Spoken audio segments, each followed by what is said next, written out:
काशी में 80 घाट पर तुलसीदास रोज रामचरितमानस को गाते थे।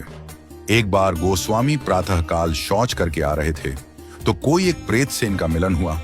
उस प्रेत ने प्रसन्न होकर गोस्वामी जी से कहा कि मैं आपको कुछ देना चाहता हूं। गोस्वामी जी बोले, भैया हमारे मन में तो केवल एक ही चाह है कि ठाकुर जी का दर्शन हमें हो जाए। उस प्रेत ने कहा कि महाराज, मैं यदि दर्शन करवा सकता तो अब तक मुक्त ना हो गया होता। मैं खुद प्रेत योनि में पड़ा हुआ हूं। तुलसीदास जी बोले, फिर भैया हमको कुछ नहीं चाहिए।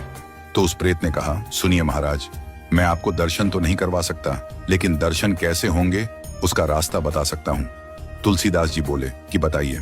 प्रेत बोला, आप जहां कथा कहते हैं बहुत सारे भक्त सुनने आते हैं। अब आपको तो मालूम नहीं, लेकिन मैं जानता हूं आपकी कथा में रोज हनुमान जी भी सुनने आते हैं। सबसे पीछे कंबल ओढ़कर एक दीनहीन कोढ़ी स्वरूप में जो व्यक्ति बैठता है और जहां लोग चप्पल उतारते हैं वहीं बैठते हैं। उनके पैर पकड़ लेना वह हनुमान जी ही हैं। गोस्वामी जी बड़े खुश हुए। आज जब कथा हुई तो गोस्वामी जी की नजर उसी व्यक्ति पर थी और जैसे ही वह आया और बैठा तो गोस्वामी जी दौड़ पड़े और जाकर चरणों में गिर गए। गोस्वामी जी बोले, महाराज आप सबसे छुप सकते हो, मुझसे नहीं। अब आपके चरण तब तक नहीं छोड़ूंगा जब तक राम से नहीं मिलवाओगे। ये कहा तो हनुमान जी दिव्य स्वरूप में प्रकट हो गए। तुलसीदास जी बोले, कृपा करके राम से मिलवा दो, अब और कोई अभिलाषा नहीं है।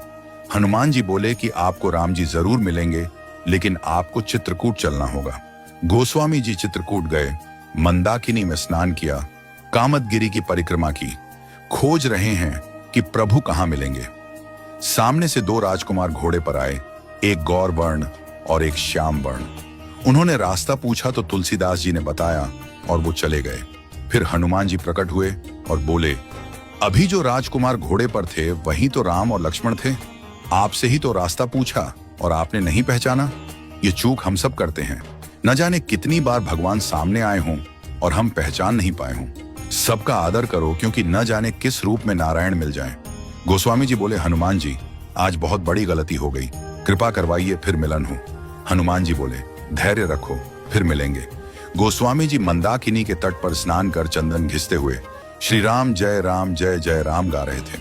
ठाकुर जी बालक रूप में आए और बोले, बाबा चंदन बहुत प्यारा घिसा है, थोड़ा मुझे लगा दो। गोस्वामी जी ने दिया। हनुमान जी तोता बनकर आए और घोषणा कर दी कि चित्रकूट के घाट पर भई संतों की भीड़, तुलसीदास चंदन घिसे, तिलक देत रघुवीर।